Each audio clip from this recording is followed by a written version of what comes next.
Assalamualaikum warahmatullahi wabarakatuh. Perkenalkan, nama saya Ahmad Nanang Khaironi, NIM 203180136 dari kelas GMID.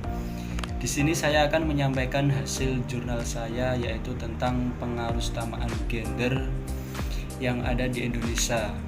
Dan tugas ini adalah untuk memenuhi mata kuliah dari gender sosial inklusi yang diampu oleh Ibu Hajah Evi Muafiah MAG.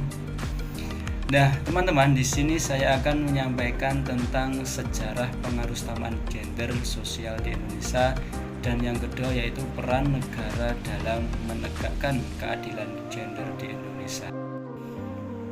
Oke, baik teman-teman, sebelum kita membahas lebih lanjut tentang pengertian pengarusutamaan gender, di sini saya akan menyampaikan yaitu pengarusutamaan gender atau disingkat PUG adalah strategi yang dilakukan secara rasional dan sistematis untuk mencapai dan mewujudkan kesetaraan dan keadilan gender dalam sejumlah masyarakat dan negara melalui kebijakan dan program yang memperhatikan pengalaman, aspirasi, kebutuhan, dan permasalahan perempuan maupun laki-laki. Di sini tujuan dari pengarusutamaan gender adalah terselenggaranya perencanaan, penyusunan, pelaksanaan, dan pemantauan evaluasi atas kebijakan dan program pembangunan nasional yang berperspektif gender dalam rangka mewujudkan kesetaraan dan keadilan gender dalam mewujudkan berkeluarga, bermasyarakat, berkeluarga, dan juga berbangsa dan bernegara. Baik, di sini saya akan melanjutkan yaitu tentang pengarusutamaan merupakan upaya atau strategi yang harus dilakukan untuk memberi peluang keadaan kepada seluruh komponen agar dapat berperan secara optimal dalam pembangunan. Kata gender berasal dari bahasa Inggris, berarti jenis kelamin. Dalam Webster New World Dictionary, gender diartikan sebagai perbedaan yang tampak antara laki-laki dan perempuan dilihat dari segi nilai dan tingkah laku.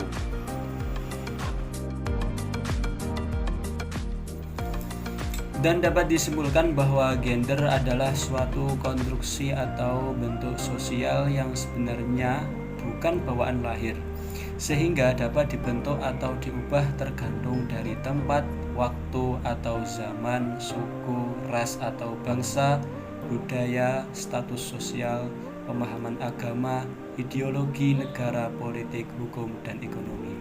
Jadi sebenarnya gender itu bisa diubah sesuai dengan tempat kita berada.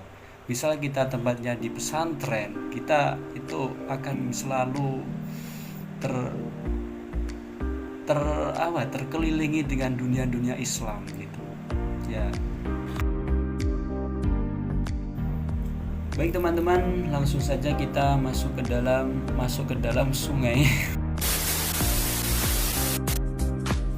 Baik teman-teman, langsung saja kita masuk dalam pembahasan tentang sejarah pengarusutamaan gender yang ada di Indonesia, yaitu awal mula keadilan dan kesetaraan gender di Indonesia yang melopori adalah Raden Ajeng Kartini yang biasa terkenal dengan sebutan R.A. Kartini sekitar tahun 1908. R.A. Kartini inilah yang memulai memperjuangkan persamaan hak antara laki-laki dan perempuan, terutama dalam bidang pendidikan. Semangat perjuangan R.A. Kartini ditindaklanjuti pada tanggal 22 Desember 1928 oleh Kongres Perempuan Indonesia yang kemudian ditetapkan sebagai Hari Ibu. Iya, jadi kita tidak lepas dari sejarah ya. Di Indonesia tersendiri itu kita punya Raden Ajeng Kartini yang sangat istimewa. Oke, selanjutnya pada era Orde Baru Orba pada tahun 1978 dibentuk Kementerian Urusan Peranan Wanita dalam Kabinet. Kegiatan pembinaan kesejahteraan keluarga dibentuk sejak 1957 sebagai organisasi mandiri dan diselipkan di bawah asuhan Menteri Dalam Negeri. Ideologinya adalah Pancadharma Wanita, artinya perempuan sebagai pendamping suami, ibu pendidik anak, pengatur rumah tangga, sebagai pekerja penambah penghasilan keluarga, dan sebagai anggota masyarakat yang berguna. Selanjutnya pada masa ini muncul juga jargon tentang kemitrasejahteraan perempuan dan laki-laki yang tercantum wacana peran wanita dalam pembangunan. Dalam setiap replita Orde Baru ini menandakan bahwa keadilan dan kesejahteraan kesetaraan gender pada masa ini menunjukkan suatu keberhasilan. Namun kebijakan tersebut membutuhkan efek yang lebih berat pada perempuan Indonesia berupa beban ganda, yaitu dia sebagai ibu rumah tangga dan sebagai rumah tangga dan juga sebagai pembangunan. Selanjutnya sekitar tahun 1970 sampai 1980-an benih-benih gerakan perempuan kontemporer mulai bersemi di kalangan menengah, dikenal dengan sebutan lembaga swadaya masyarakat atau non-government organization. Kalangan ini mulai menjalin kontak dan memperluas lingkup gerakan hingga ke tingkat internasional. Oke, langsung saja kita masuk dalam pembahasan nomor 2, yaitu peran negara dalam menegakkan keadilan gender sosial. Yaitu menurut ketentuan umum Permendagri nomor 15 tahun 2008 yang dimaksud dengan pengarusamaan gender di daerah di negara adalah strategi yang dibangun untuk mengintegrasikan gender menjadi satu dimensi integral dalam perencanaan, penyusunan, pelaksanaan, pemantauan, dan evaluasi atas kebijakan, program, dan kegiatan. Jadi itu sangatlah penting sekali dalam kita mempersatukan Indonesia.